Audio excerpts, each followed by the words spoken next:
And we're live! Welcome to Self-Care Sunday. It is so great to be with all of y'all Self-Care Sunday fam.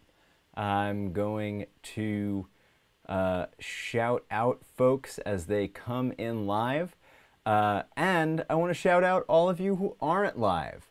If you don't know anything about me, I'm Zach Valenti. I am an independent content creator. I love to make stuff. I'm here in Bushwick, Brooklyn. Unfortunately, my cat is asleep in the windowsill, but hopefully she will join us. Oh my gosh, Alicia Workman. Hello, Jolene Gebelt. Actually T, Jess G, Crystal Tiny Falcon, Zoe R, Neris H, Victoria Frey, Rashu Rao, Rosie N. It is so great to have you all here with me for Self-Care Sunday, my favorite day of the month. And this is the second month that I've been monthly. This show was originally weekly. You can check out all the backlog of Self-Care Sundays at zach.live. That's just www.zach.live. And it's just so great to see you all here. If you don't subscribe to my channel, definitely subscribe to my channel. If you do subscribe to my channel, I recommend setting up notifications so you're one of the first folks to know whenever I put stuff up. And I have plans. I have plans, my pretties, for not live videos. But in the meantime, this is my favorite thing to do on YouTube. I saw signs of light. Just look for the window for signs of Tiffy life. So today's I got a huge show for you. I can't even believe how much we've got going on. But the headliner, the guest of guests, Sarah Shachat, none other than the writing and producing force from Wolf 359 and a really dear friend of mine. I am super duper stoked to have her on the show. And we have an appearance from none other than Shannon Smith, who won the Write a Script in November, otherwise known as the hashtag RyeScrivember audio drama contest from last November. So November 2017, we did Write a Script in November, RyeScrivember. It's the script version of National Novel Writing Month, or NaNoWriMo. And I figured, why not do an audio drama contest for anybody who wanted to write a 35-page audio drama with 5 characters or less. And so yeah, so I was able to get an interview going with Shannon. So I'm going to feature the author of Frameshift, the winning script from that contest that is in production now, starring Briggan Snow and Kristen DiMercurio and Zach Libresco. And oh my, it's just like so many amazing audio drama talents. We got Beth Eyre, and I really can't tell you just how stoked I am to be a part of that and producing that. We have our good friend Trevor Wallace putting that together, and I even had Misha help out. So it's just who from Ars Paradoxica. So it's just been a really awesome community coming together of the audio drama family. I think we're going to start with Shannon's interview, and then we'll get to our dear friend Sarah Shachat. And I figured, why not have some fun? If you remember way back when, the very, very, very first episode of Self-Care Sunday, I did some home improvement stuff, or rather, I was working on some stuff here, not here, but in my other studio space that was much smaller. Thank you for the comments on the shirt. I appreciate that. This is my Minkowski shirt. Let me show you it in another angle. One sec. Ah, welcome. So great to see you over here.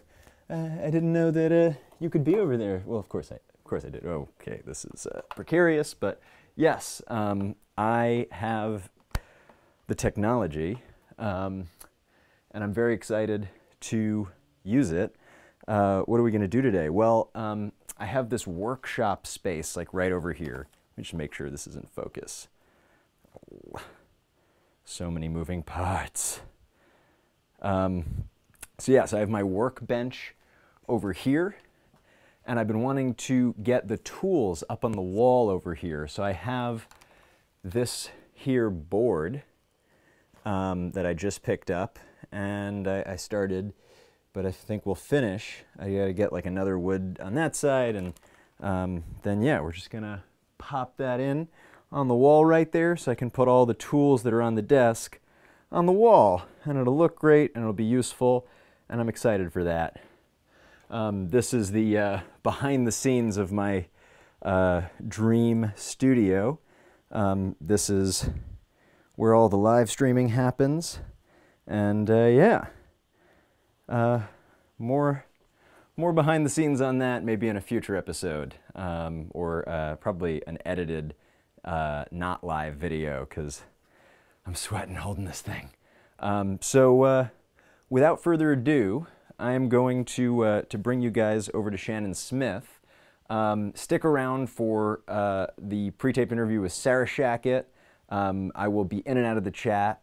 And last but not least, before we go to the first segment, I want to send a special thank you to one group of people that is everyone who is listened to and sent some love about Focused AF. Focused AF is a podcast that I'm doing every other week now.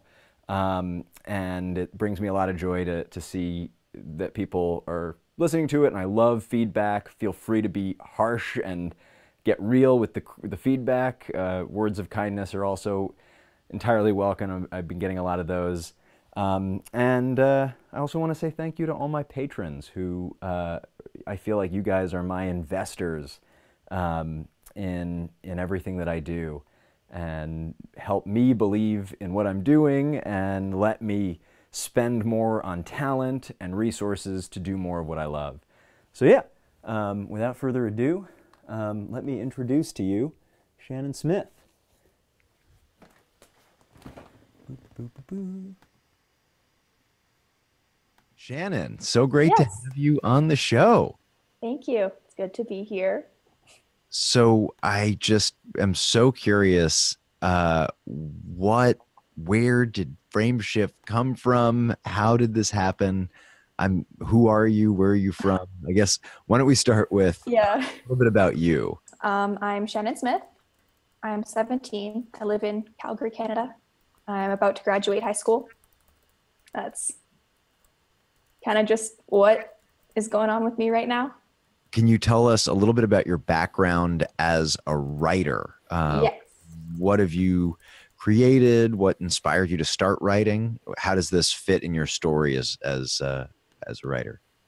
So I've always been like a really avid reader my whole life. And then a couple years ago, I think I was 14, I was like, well, I should start writing something too. So I started writing kind of like a adventure trilogy aimed at about 14-year-olds, because that's the age I was when I started it. I've finished the first 2 books at this point. Not like completely finished. They still need a lot of editing, but the drafts of them have been written. And that's kind of mainly what I've been writing. I also write a podcast called They Say a Lot of Things, which at this point is still in production, but it's being written. So yeah, this was kind of one of my first attempts at writing a script for an audio drama, because I've done some of them before, but none of them really went anywhere. I didn't really do anything with them. But I figured if I wrote this and put it out there, maybe it could go somewhere, and now it has. So that's so cool. It's so exciting. Oh man. I guess what shows would you say inspired this particular piece, or what inspired this particular piece, and maybe your favorite audio dramas that sort of influenced you? So kind of one of the main things that inspired this piece is that I have a lot of miniature ideas that I just kind of have to write down. This one came from my grade 11 chemistry class. The valence electrons that go out and are the only thing to interact with other atoms. And it was kind of a weird thing, but I thought, oh, that would be a fun kind of sci-fi thing, is that there's only one little ship or robot or something that goes out and interacts with aliens. And so that's kind of where this was born from. A lot of different things happened with it, though, to make it what it is now. Some of the podcasts I really like are, I started off listening to Welcome to Night Vale. That's what I really started off with, and the other Night Vale Presents stuff. And then I'm pretty sure it was immediately after finishing all the Night Vale Presents stuff, I started listening to Wolf 359 and like the Penumbra podcast and King Falls AM. Such good shows. Yes. I listen to a whole lot of them now. If I listed them all off, it would take a while, but. Sure. I guess what was your, well, I don't want to spoil. Well, it is sort of spoiled. The script is available at Write a Script in November.org or risescribember.org, whichever one. And yeah, I guess what would you say your intent was? There something you were intending to communicate through this, or work out for yourself, or think through for yourself? It was mainly kind of based around the idea of whether or not humanity as a species would be ready for space travel and that kind of thing, and moving forward into the technological age of like sci-fi as it currently is held. But I don't know, that's just kind of what I was wanting to write about. I wanted to write something in space. I've never written anything about space before, but I want to. I like sci-fi stuff a lot. It was, yeah, just that kind of thing. But yeah. Wonderful. What's something that surprised you in the process of writing that maybe you didn't expect when you started? I think what really surprised me was a lot of the characters that came out of it, because I had the kind of the robot character pretty well thought out when I started off writing it, but then I had to populate the rest of the spaceship or the station and all the aliens that were there, and I didn't really have a plan for any of them when I was planning out the story, but then they just kind of developed as I went, and now I think they're really interesting characters, that they all have different perspectives on the situation and kind of different voices that show the different sides of what's going on and what they think about everything. What are you most looking forward to about the finished product of a produced audio drama living in the world? I'm really excited just to have something that I made out there existing, because as I said, I've written books, but they're not finished. They're not anywhere near if I was thinking about getting them published. The podcast I write is not being put online yet. It's not done either. So this will be really the first thing that I've made that's kind of just like, here it is. And I'm really excited to see how it's received and if people actually like it. And I'm excited to hear it out loud, because as I've gone through the process of getting my podcast recorded, it's so kind of weird to hear something you've written being said out loud, not in like your own head. So that's just going to be really exciting for me to hear, I think. I'm so excited for you. This is really great. Oh no! Sorry, guys. That volume situation is a doozy. My first time using the in-app media feature, so sorry for the feedback. So stoked for Frame Shift. Thank you, Shannon, for entering, and thank you everyone for entering. Tiffy sighting. Tiffy sighting. Tiffy sighting. Tiffy sighting is so exciting. So anyway, just really Shannon, grateful. So great to have you on the show. Thank you. It's good to be here. I'm still learning how to use this feature. So yeah, super excited for that, and really grateful to everyone that was a part of Rice Gryvember. Everybody that wrote anything, thank you for coming on board with us. LOL, I'm like on fake Tiffy cam. But yeah, I'm just so stoked for 2018. I feel like this year is just heating up, even though we're like almost into the summer. Ooh,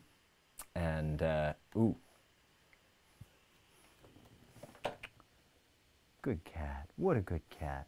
So yeah, so now I was gonna flip us over to Sarah Shachat, and in the meantime, I'll be mounting this situation on the wall and listening along. So yeah, if you guys have any questions, we'll be doing a Q&A after this. After this interview, I'll be just answering some questions. I got something on the Twitters and from the chat here. So yeah. All right. And without further ado, here's Sarah Shachat. It's really awesome to have you on the show, Sarah. Oh, it's awesome to be on the show.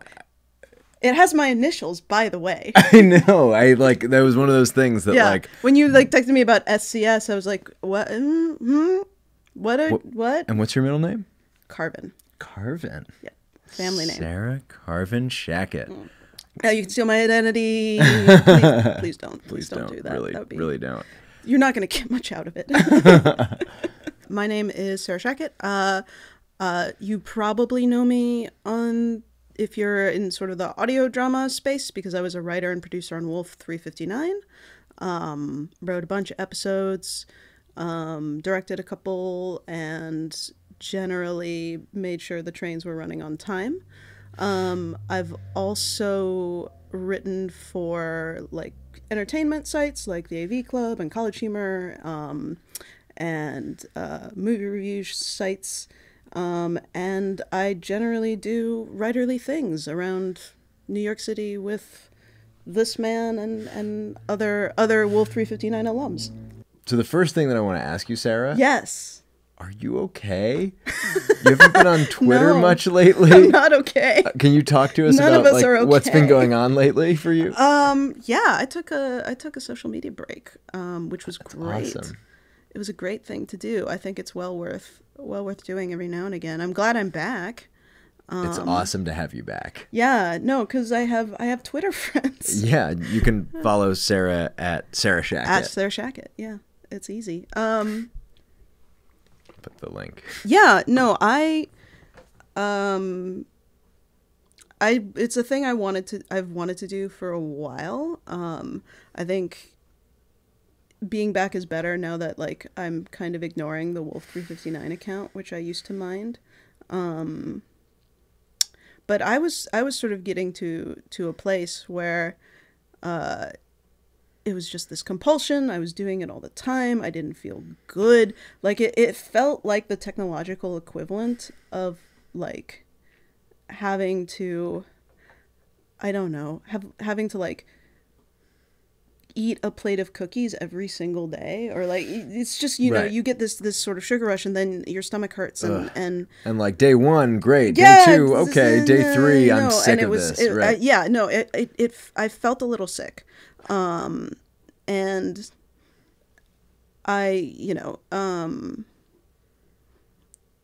I realized like what a wonderful distraction Wolf 359 had been while we were working on it. Right. And like I was so busy. I wasn't quite on social media as much.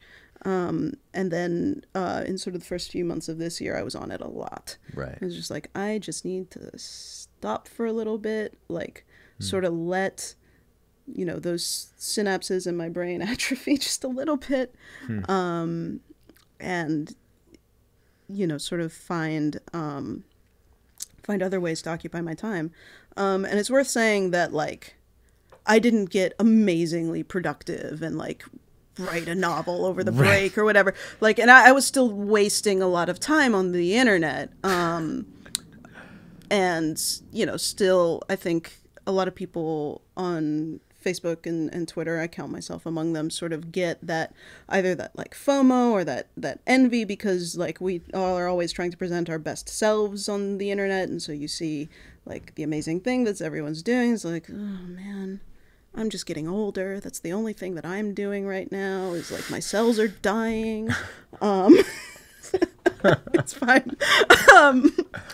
And so, you know, I definitely, you know, didn't have this life-changing experience, but it was just a really nice break. And now that I am back, I noticed that I'm like doing it less, and, you know, doing it more intentionally, which is, I think, the important thing. And do you feel you're more creative? I've definitely done a couple creative things and like editory things since then. And I don't know that like being off Twitter would have, or like this experience would have stopped me from doing that. Do you think the quality is higher? But yeah, I think like the, you know, sort of the quality is a little bit higher, and certainly like, you know, my day-to-day level of stress is lower. That's awesome. Yeah. And do you feel that that contributes in any way to your creativity and your imagination? Yeah. Okay. No, I don't know how it couldn't not. Because, you know, a lot of what we were talking about earlier with like how I think you and I both psych ourselves up to write is with a lot of stress. So if you're, you know, living with a background level of very high stress, the amount that it has to go up to sort of get you to that creative place, it like is this exponential increase that is very, very bad. Wow. And so, you know, just lowering the baseline is always super helpful. And, you know, that, you know, I read some books that have been useful, and some comics that have been good, and like, it can't not affect creativity, I think. Cool. Yeah. What advice would you have to anybody who wants to try a break of their own? Like, oh, sure. Go cold turkey. If you have a sibling, give your password to that sibling. Tell them to change the password, because they won't give you the password back. They just won't do it. Or like, yeah. And if you don't have a sibling, a good friend will also Suffice. Sure. But just sort of like take any sense of like willpower out of the equation. Just be like, this is a thing I don't have access to anymore. Right. Until I do again. Because I think, you know, the idea that like you can completely change your behavior just because it's sort of like a pull yourself by your own bootstraps sort of fallacy, I think. And it's just take it, find a way so that it's just taken out of the equation for you, and you don't have to like tempt it. Like I took Twitter and Facebook. I kept Facebook Messenger so I can keep in touch with people who don't live in the States. But I took like Instagram, I took all of it off my phone. I was just like, this is not a thing that I have anymore. Right. And if I really, really want to see something because the president has just declared war on North Korea or whatever, then I will have to very intentionally go to the App Store and like reinstall it on my phone. And have that knowledge that you broke your... Right, that I broke my thing, which I did once. I did break it once. For what? For Bright Sessions' 50th episode, because I heard it and then like I had to tell the internet how good it was. That's amazing. You're worth it, Lauren. They're all, yes. Yeah. Yes, absolutely. And Evan and everybody. I mean, no, geez, Lauren, what an amazing collaboration. What the hell? Yeah. Bright Sessions, audio drama. It's great. Check it out in the podcasting store or podcast. Wherever fine app, podcasts everywhere. are sold. They did a tremendous musical episode. amazing. Link probably. I gotta keep track of these things. I used so many links. So many links. But yeah, so and like it wasn't the end of the world that I did that. Sweet. So yeah, keep it out of your control and low pressure, and eventually, at least my brain is like super good at forgetting things. So it's just like you adjust to the new reality. I don't know if you can relate to this experience, but Sure. I think one of the things that I suffer from social media is jealousy and envy. What? I know. Zach, that's only you. You're the only one. I was worried that was true, but also good. Yes. Because it sucks and nobody should. But yeah, so I'm curious, like when you're on social media and feeling that like FOMO or, you know, I guess one, like, is that something you deal with? Two, how do you Sure. like think about it or deal with it? Cool. I think, you know, oh gosh, I feel so bad. I don't remember who said this. But it made me laugh that, like, basically having sort of that envy, jealousy, anxiety experience is the experience of making up conspiracy theories about yourself. And the internet is really good at helping you make conspiracy theories. Holy shit. Like, really, really good. Actually, though, like insanely. Yeah. Yes, the truth is out there. A very particular... what was like GeoCities or Angel Fire? Which one was worse? Wow.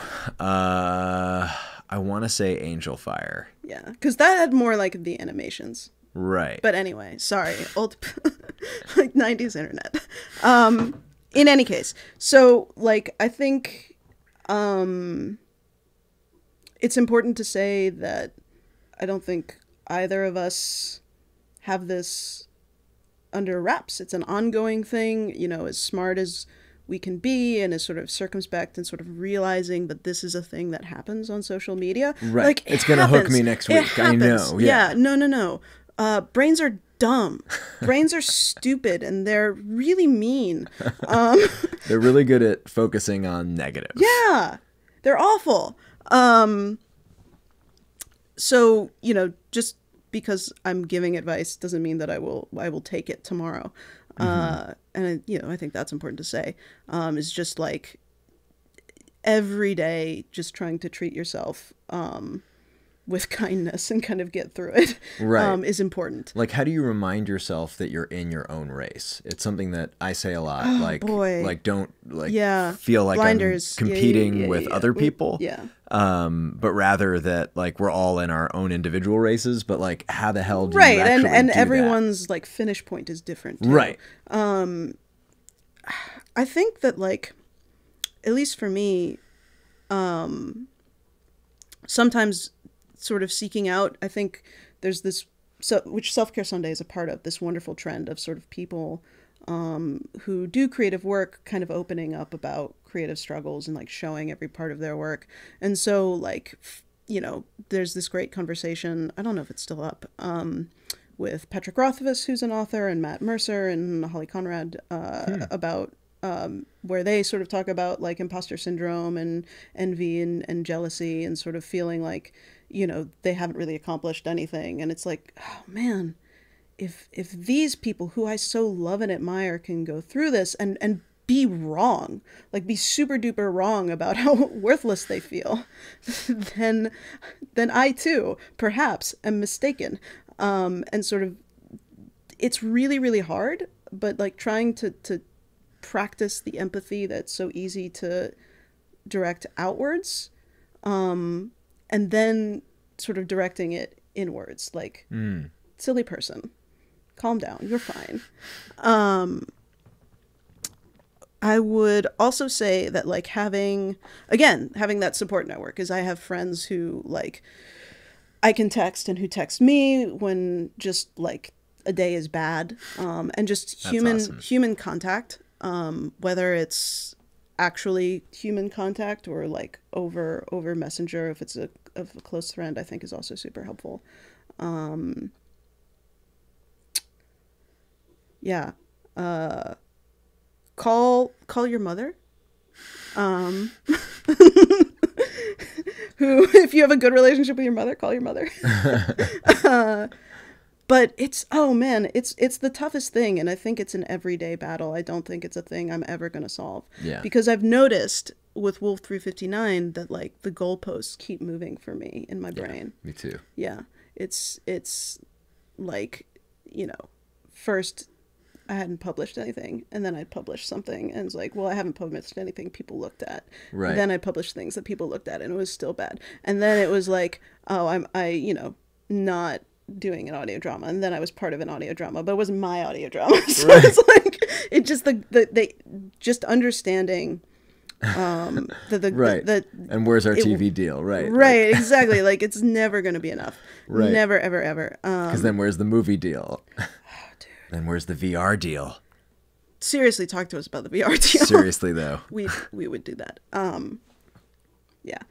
I don't even know who would call us. No one would call us. No one's like, doing it. What's the VR Yeah, like? Paramount Pictures. There was a VR exhibit at Tribeca the other day that like I saw pictures of. I don't know what it was. Okay. But anyway. So yeah, just I think you can sort of be cognizant and, you know, don't beat yourself up for feeling it in the moment, because you will.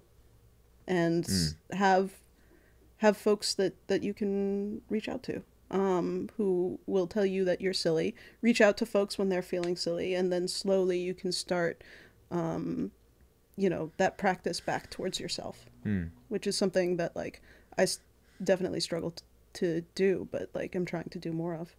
Cool. Yeah. What do you feel are like some of the top things that you've learned about writing? Ooh, and Lord. What would you say changed from your perspective on it coming out of school and then coming out of the school of hard knocks that was Wolf 359? Well, definitely that writing is and isn't a solitary activity. I think one of the things that I've learned is the act itself doesn't require a support structure. There's my cats. cat machine. Yeah, no, my it's cat fine. feeder machine. It just goes off every day. It's 6:00. Yes. So that's Right on time. Yeah. Yeah, like writing doesn't require a support structure, but being a writer absolutely does. And so I was very in school, I think, secretive and precious, and put like a lot of pressure on my work, and like didn't want anyone to see it ever until it was done. It was like, this is my thing that I do over here. But I've, you know, since come to find that like work is better when you collaborate, and it's more freeing to show people stuff before you're ready, as scary as it is. I love that. Yeah, so that's one thing. I think I've sort of learned to distinguish in my head between like writing for myself and like being very, very clear about an audience or like a person that I'm writing to, because depending on what you're doing, especially in a professional context, that like platonic ideal of an audience changes, and so your style needs to change along with it. That's something. What else?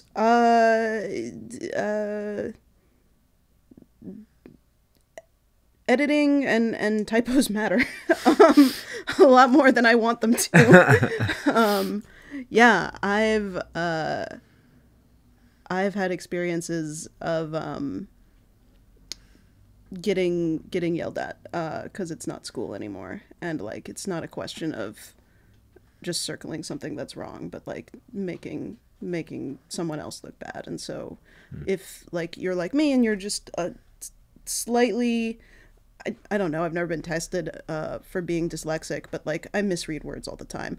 And so just like knowing yourself well enough to know like what you need to ask for, so that the work comes out professional.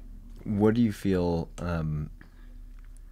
do you think that that's something you were good at by default? And if not, how did you like cultivate or get, right. Like what? Oh man. I mean, I feel like editing specifically, or asking for help. Like I think asking for help. Yeah, that's something I had to get way better at. And I think by necessity, more than like anything I chose to do. You know, I came out of school and didn't quite know what I wanted to do. It was very, very overwhelmed. Maybe I wanted to go to grad school. I sort of psyched myself into thinking that like I couldn't write fiction. I wouldn't make it. But wanted to make my living as a writer, and as, you know, thinking about narratives and interesting stories. And so sort of thought maybe criticism might be a way to do that. And not realizing that it is just as hard. And I had this kind of dead-end advertising SEO job like writing blog posts that no one would read, that were just there to game the Google algorithm. And it was soul-sucking and awful. And so, like, there was nothing to do but to sort of reach out to my friends who were still in school, or friends who were doing interesting work, and just being like, help. You know, can you throw me a line? And that's sort of the wonderful thing is that I've found that if people can, they absolutely will. I think you're right. Yeah. Yeah.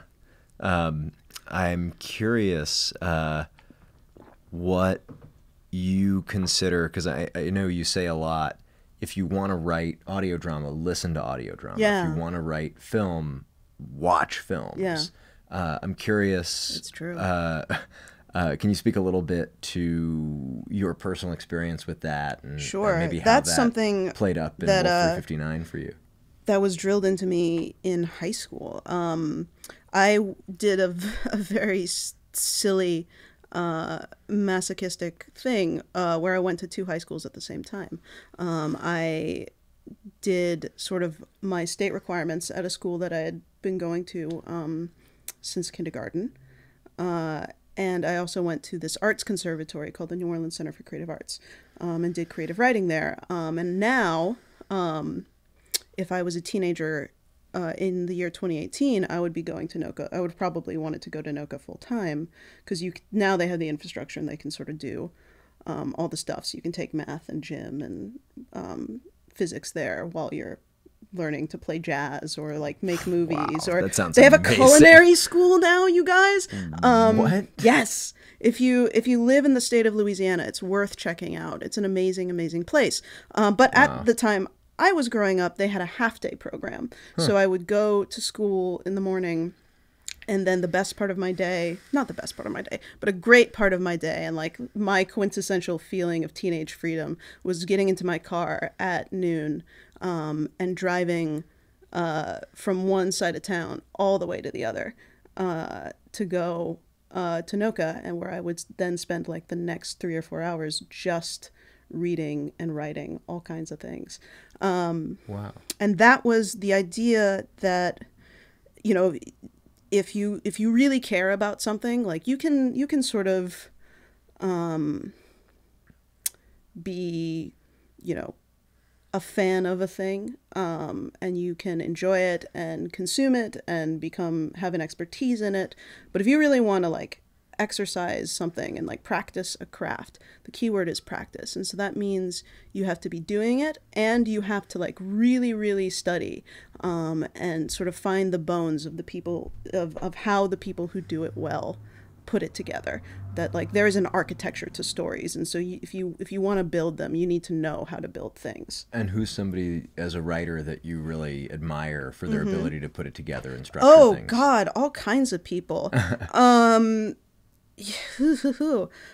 mean, like, I have so many favorite authors who do that. I think there's very few people who can put together a short story better than Flannery O'Connor. Goddamn, if you haven't checked that out, definitely. A Good Man is Hard to Find. Yeah, Everything That Rises Must Converge. Those are great collections.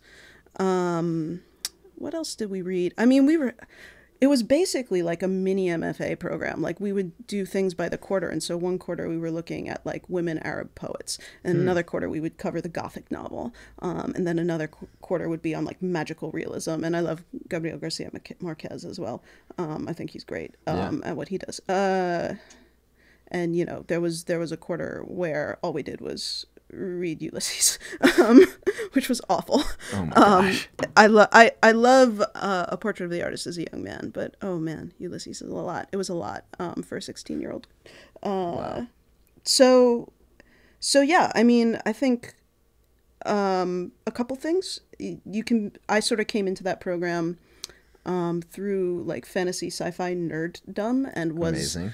Obsessed with Tolkien in a major way, as many people of my particular slice of the millennial generation were. That's awesome. Which was great. And that, you know, I had someone who gave me the real talk. I'm like, that it's a good book. It's a horrible obsession. You need to go read some other people. So if you're interested in sort of finding fiction to study, both like knowing what you like, and also sort of internalizing that the canon is canon for a reason, and like maybe you should go read some Dostoevsky or Chekhov, and just to see, just to taste, and talk to someone who cares about that, so that they can help you understand why it's so amazing. All that's useful. So we actually have some questions from y'all. And shout out to everybody who gave us a question. So much. And I'm going to get my phone and we'll do that. Do the thing. So the first question is from Patrick. Amazing. And it is, how did you manage writing for Wolf? Like, how did you get in the mood? Oh, man. The mood to write is a very dangerous and fickle thing. I don't, I mean, you are a writer as well, so like that I think it doesn't happen as often as you want it to. Oh my God, no. It's like waiting for paint to dry. Oh God, it's awful. So I got in the mood because I had a deadline that I needed to meet, and a Gabrielle Urbina who needed to see my scripts, who I didn't want to disappoint. So that's a great idea, is like have someone who you want to think well of you expect something by a certain day and time. That's a great way to. What do we call that? Fear of public shame? Yes, I believe so. That would be a great name for something. It's a real thing, and you should use it to your advantage. I also am a big fan of finding useful procrastination, and most procrastination isn't useful, but I've sort of found that like any pre-writing, as long as there's always a danger that like stuff you do to get ready ends up becoming the thing you do because you don't want to write, because you're nervous to write. Right. So you can't let it eat your entire day. But like, figuring out which character is the best with a firearm, and like what character shoots the best. Like that's a thing that I did because I didn't want to write. Which is helpful for when you want to write. Which is helpful for when you want to write, or like coming up with music playlists. I have so many for specific episodes, even for specific scenes, for characters, and they changed all the time. So stuff like that gets you thinking creatively can sometimes translate into actually writing. And sometimes it doesn't, but it makes the moment when you do sit down to write, because you have to write, and you just pop open a Red Bull or brew yourself a tea or whatever it is you do because it's late and the thing is due tomorrow morning. Right. Yeah, nothing like getting in that mood. Yeah, that's mostly it's an unsustainable. It's not a great mood. It's the mood that I unfortunately work best at. I think I'm similar in that way. No, and not proud of it. Not proud of it at all. Like, I should be saying like the Stephen King thing of get up in the morning and write 600 words before you do anything else. Right. But who does that? Stephen King. Which is why he's Stephen King. And none of the rest of us are. So yeah, the best way to get in the mood for something is the way that works for you. The way that works for me is to sort of tinker around the edges until I have finally psyched myself up into writing. Did music play a part of you getting in the mood to write Wolf at all? Oh yeah. Oh yeah. So much. And what's your relationship to music as a writer? I require it. I can and do write without music, but I don't like to. Mm-hmm.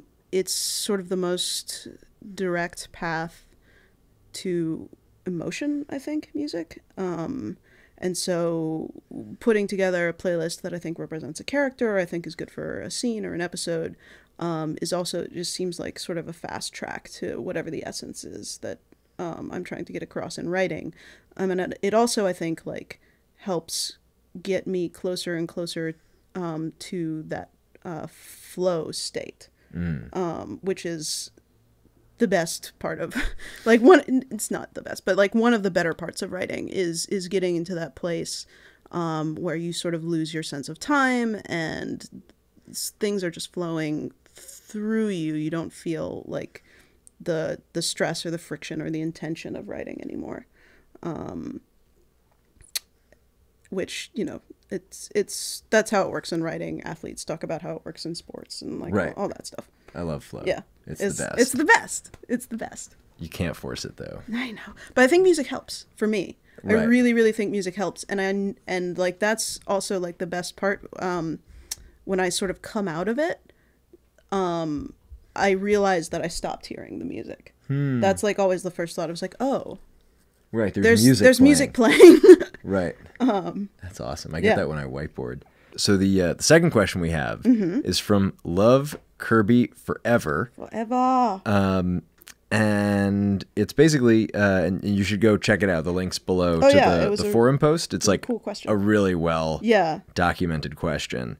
But the short version is, what are your thoughts on author's intent versus death to the author, and author's intent and death to the author in quotes? Right. First, can you do your best summary of what author's intent and death to the author mean? And Love Kirby Forever did like a helpful TLDR on this, that like by author's intent, they sort of mean either the biographical details of the author and how that might influence their work, or author's statements about this thing was about this, or an author, you know, is trying to get across this idea, like should what an author says matter more than fan interpretations. And Death of the Author is specifically, it's a very famous essay from I think like the 60s or 70s by Roland Barthes that posits that all work comes together in the mind of the reader, right? There is no author.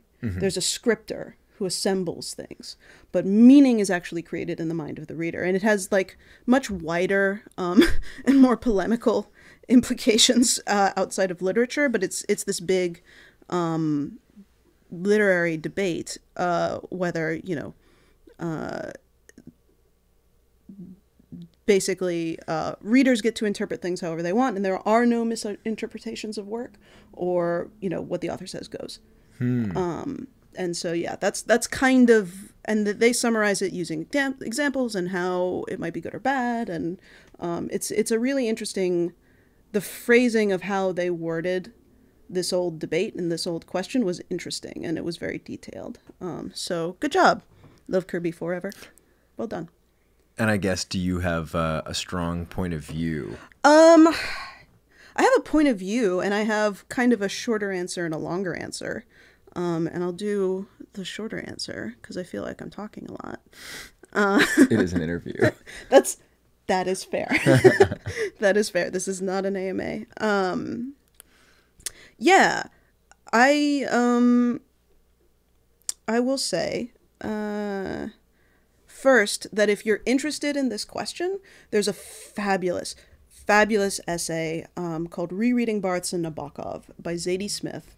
It's in a collection of essays I think it's called Changing My Mind or On Changing My Mind, and every topic that she covers is something that she's changed her mind about over the years. Wow. It's really, really good. And this particular essay examines this question of, you know, basically who has more say, readers or authors. And sort of the place that she comes to is the place that I live in too, where, you know, if you're a writer, you kind of can't go all in on Barthes because the act of writing is sort of an act of great faith and communication, that, you know, you are a distinct individual capable of receiving meaning who can convey it to someone else across space and time and like all that good stuff. I'll say this. I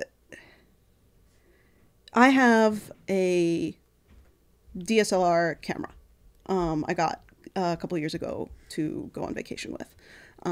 And it's great. It does everything I want it to do. I've got the body and I've got the little charger and the strap, and it came with a 50mm lens. And that lens does pretty much everything I want it to do. It can take landscape shots. It can get up and do closer things. But if I know enough to know that if I cared more about photography and if I was less cheap, I would own other lenses. And because I can understand that, like, sometimes there's a shot where, like, maybe a 35 would be able to get this vista better, or like maybe I need like an 85 to get up as close as I want to get. And authorial intent, looking at sort of either biographical details or author statements, that's a lens through which to view work. Death of the author, or sort of fan consensus theories, that is also a lens through which to view a work. And they are situationally useful, and sometimes one matters more than the other, and I don't think there will ever be a consensus on which one is always the right thing to use, because every text, every work that you're examining is a different picture.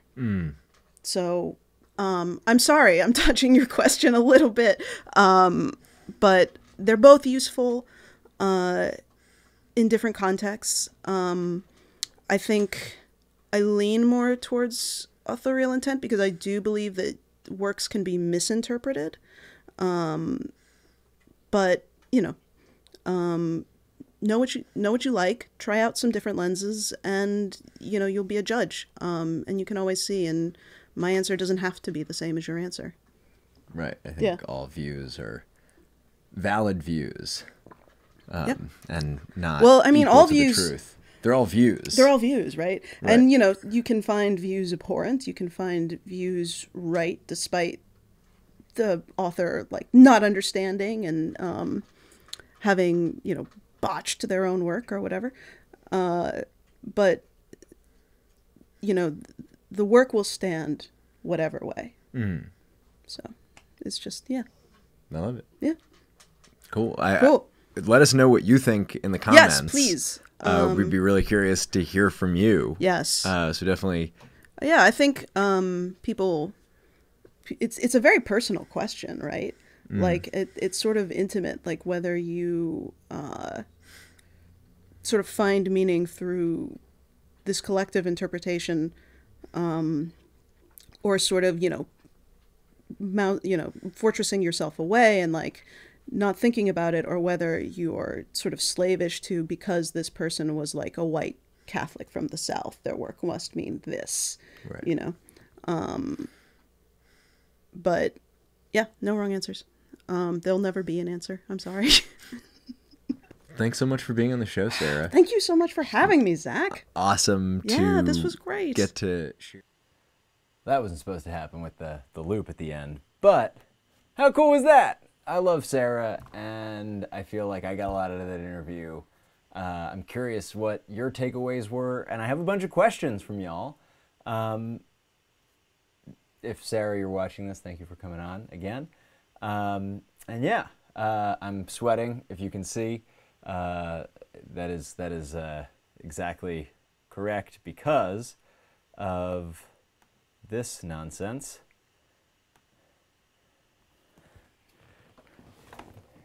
Hello, Tiffy. Hello, Tiffy. Aww.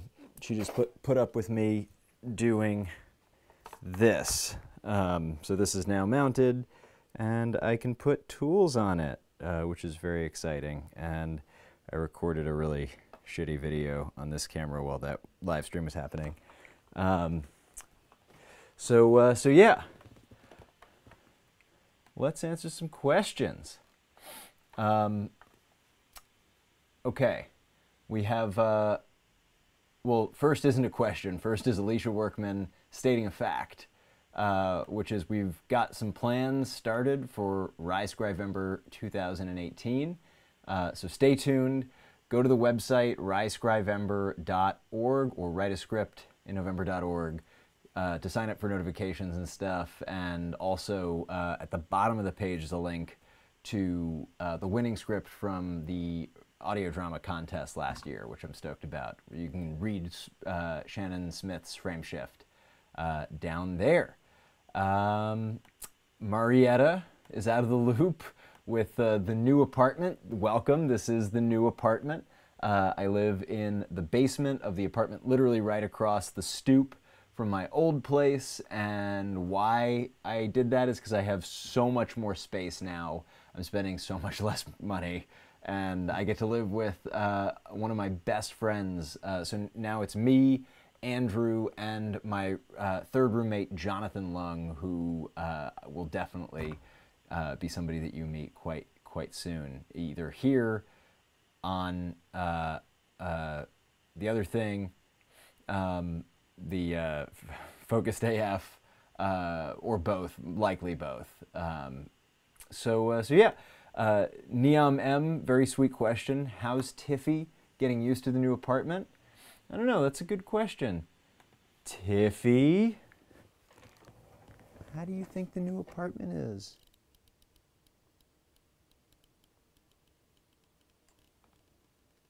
What do you think? I think she likes it. I think what she doesn't like is that she doesn't have the run of the whole place anymore. So her world has gotten smaller, but it's also gotten better. She just has more little like hidey spots, like she's got above the desk. I got her like an infinity like little scratching post thing over there that I really love.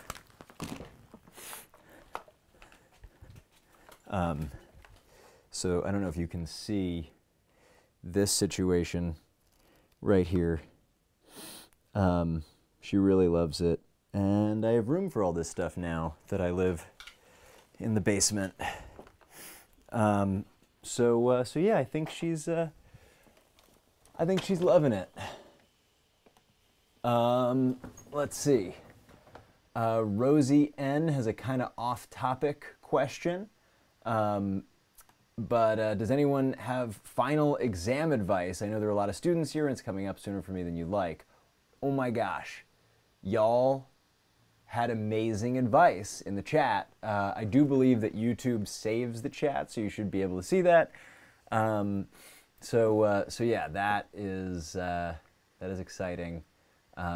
My advice mirrors a lot of the advice that was there. Rashu Rao said, if you're trying to cram last minute, do more practice problem questions than reading.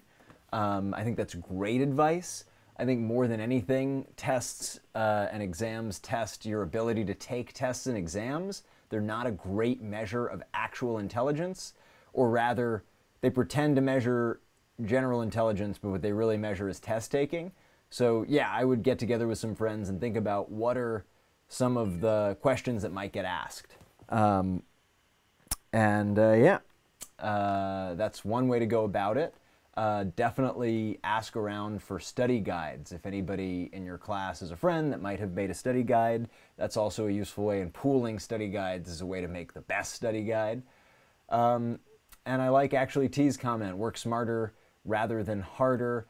Know which study methods work for you and focus on getting the most out of your study time rather than spending sort of hours studying. The only thing I'd add to that is I found it really useful to do like 90 minutes at a time, and like maybe even 45 minutes, but no more than 90 minutes at a time, and then take like a 30-minute break.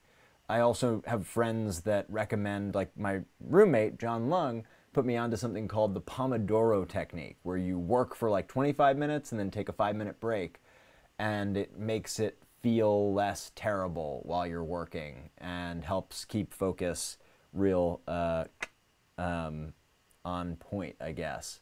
It looks like Victoria Frey got a lot out of a meditation tape that I recently put up on Focused AF. It's always at the end of the episode, as of, I think, episode 2.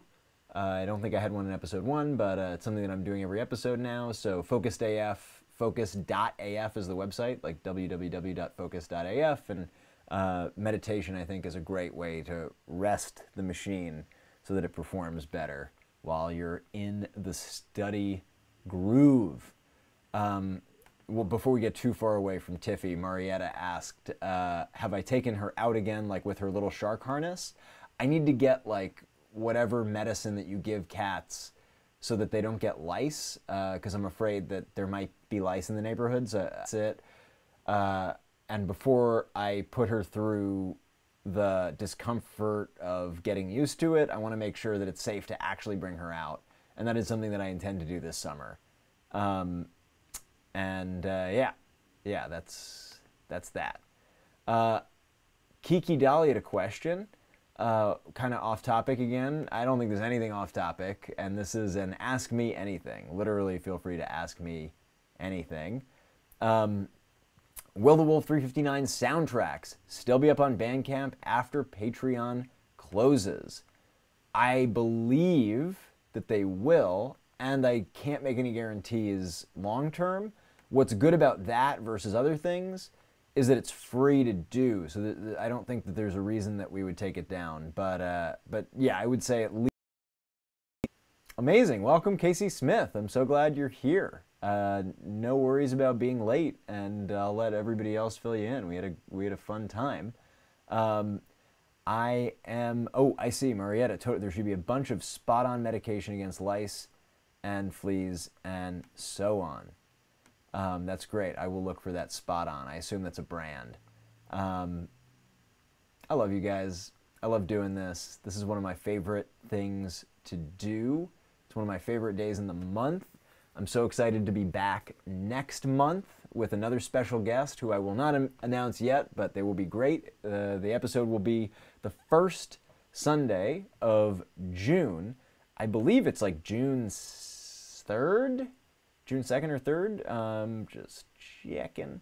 Yeah, June 3rd. And we'll be on at 4 p.m. 4 p.m. Eastern Standard Time. Super big thank you to my Patreon supporters at patreon.com/Zach Valenti. Y'all have no idea what you have unleashed on the internet. Your funds are giving me the ability to buy soundtracks and like sound effects and all of the sort of like software that I need to make Frameshift happen. With video conferencing, there's just like a lot of costs behind the scenes that are annoying and not annoying when you guys are making them happen. It feels like you believe in what I'm doing here and makes me feel great about investing more of my time and energy into my internet creations for y'all rainbow unicorns. And I just want you to know that it is not a situation, like literally every dollar makes a difference. It's like a pay what you want model. And here's the thing, it's not about the money for me, it's about the mission. And the mission in my mind is making well-being freely available and fun viral. And fun that makes well-being, enables well-being, as opposed to like some inane idea of what's fun that just hurts people. Yeah, that one, the wholesome one. I don't know. I've been reading a lot about Mr. Rogers, who was a television personality in America, and when I was growing up, and he inspires me a lot to keep showing up on the internet and expressing what he called a meaningful expression of care, and that's what I feel this is. Oh, I got a great question here. In the same vein, about the concert I recently went to that you saw on the Instagrams, Matt and Kim. It was super fun.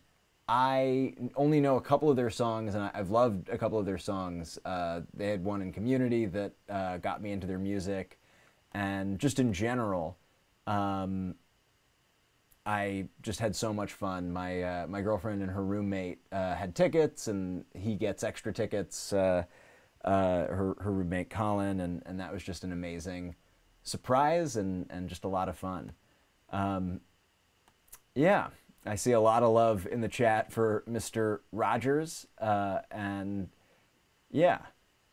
Oh wow, that's so funny. And yeah, I am all about that, and I have a vision of one day having a fund that I can manage to enable more creators like him, because I don't think that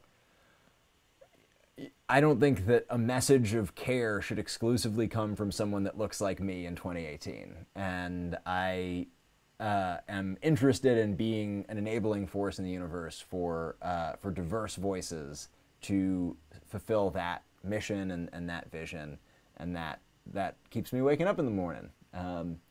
I see somebody, Weird Seer, had a question, what's up with the monument you were posing for? So that is happening.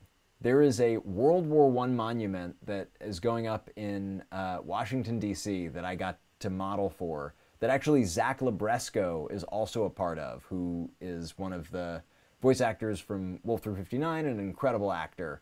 And that's very much moving forward. I'm not sure if I was part of the early studies. I'm not sure if my face is actually going to make it in bronze in Washington, D.C., but Zach Labresco's is, and I feel like that is one of my proudest contributions to American history. And yeah, basically there's funding put together for that. A family that I went to some people I went to high schools with, father, is a famous sculptor, Sabin Howard. Sabin Howard, incredible artist. And yeah, he's making this very, very, very long wall in dedication to World War I as a memorial that's going up in Washington, D.C. So yeah, I hope that answers your question. And with that, I love you guys. I am going to say goodbye for now. And yeah, please follow me on Twitter. Please feel free to start a conversation there. Sign up for the community forum when you're not self-caring on Sunday and getting focused during the week, and maybe even focused AF. Community.focused.af is where you can find that. And if you would like to support me on Patreon, you can do that at patreon.com/Zach Valenti. And subscribe to Focused AF. It's the podcast where I'm exploring in audio log format what is the most important thing to focus on. And you can find that on any podcatcher at Focused AF, or on the website at www.focused.af, like .com, but .af. Thank you, Alicia Workman and Rena, for just being incredible mods, and here and on the community forum. And until next month, see you on Focused AF and elsewhere around the internet. Mwah! I love you guys. And now I find the button. Oh gosh, where's the button? Oh, there's the button. Oh, this is the other button.